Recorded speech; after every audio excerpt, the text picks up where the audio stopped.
just about every aspect of international relations, foreign policy, and diplomacy at one time or another is subject to a negotiation. Negotiations can be about capabilities. Negotiations can be about terms of trade. You can have them say about territory. Peace negotiations are a form of diplomacy where parties, they may or may not be governments, get together to essentially hammer out some sort of a compromise over some dispute. Negotiations of any sort always take place in a context. Does the question say whether fighting is going on? What is the relationship between the parties? What's the history of trust or mistrust? How many failed or successful negotiations have there been in the past? What are public attitudes on the various sides? How much space or flexibility do the negotiators have? You can make a very long list of things that determine the context for any negotiation, and you would better make that list because negotiations never take place in a vacuum. There's no limit to the ways in which an agreement or negotiation can be shaped. You can try to solve everything. You can simply try to solve one piece of it. The parties to the dispute themselves can get together, or it can take some outsider, say the United States or some other government, or it can be an organization, say the United Nations. Outsiders can bring in incentives. For example, the United States has often encouraged Israelis to compromise in various negotiations with Arab entities. Why or how? By offering Israel various types of military support. It's important to keep in mind the distinction between negotiations and consultations. The premise of a negotiation is you've got a dispute. There's a degree of specificity, and usually it's to resolve or prevent a disagreement from coming about. Consultations are actually much more forward-looking. It's not so much that you've got a dispute, but you may have a common problem. What, say, to do about climate change? Consultations are the day-to-day of what diplomats do.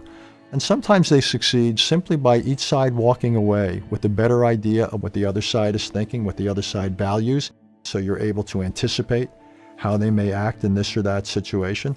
Consultations can be useful as an end in themselves, and sometimes consultations can be useful because they can actually set the ground for a successful negotiation. The reason negotiations fail or succeed more than anything else comes down to what I would call ripeness.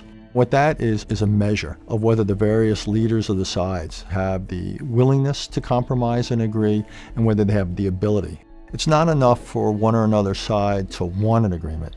They have to be strong enough politically to put their name on the dotted line and then sell it to their own respective Congress, Parliament, Politburo, whatever it is. If they are unable or unwilling to make compromises for whatever reason, they lack the political strength, or they think they could do better away from the table, say using arms, then you're not going to get a deal. One of the dangers in a negotiation is trying to get 100% of what it is you want. That's a danger because if you get 100%, you've often created a situation where you can go home and carry your political process, but the other side hasn't. Cyprus is an island that's been now divided for more than 4 decades, but there's been almost nonstop peace negotiations. I was involved for years as the U.S. Representative to the talks, and for one reason or another, the talks have failed. It's almost never for the reason that the ideas were not on the table. The ideas are painfully well known, almost like the Middle East. It's the political barriers, not the intellectual barriers to agreement, that so often explain why you fail to have success. There is a potential downside to trying and failing at peace negotiations. Secretaries of state, presidents, prime ministers, foreign ministers only have so much time. It's what economists call opportunity cost. The time you're spent doing one thing is time and energy you don't have available for something else. Secondly, if you try and fail, people may then lose some respect. You may lose some standing. There's also the problem of people feeling let down. You try a negotiation. If it fails, then a lot of people are going to say, well, hold it. Does that mean compromise is impossible? Maybe then we should continue fighting. And I think we see some of those attitudes in the Middle East. Sometimes you're going to make an assessment that a situation simply isn't ripe. It's not teed up to be resolved.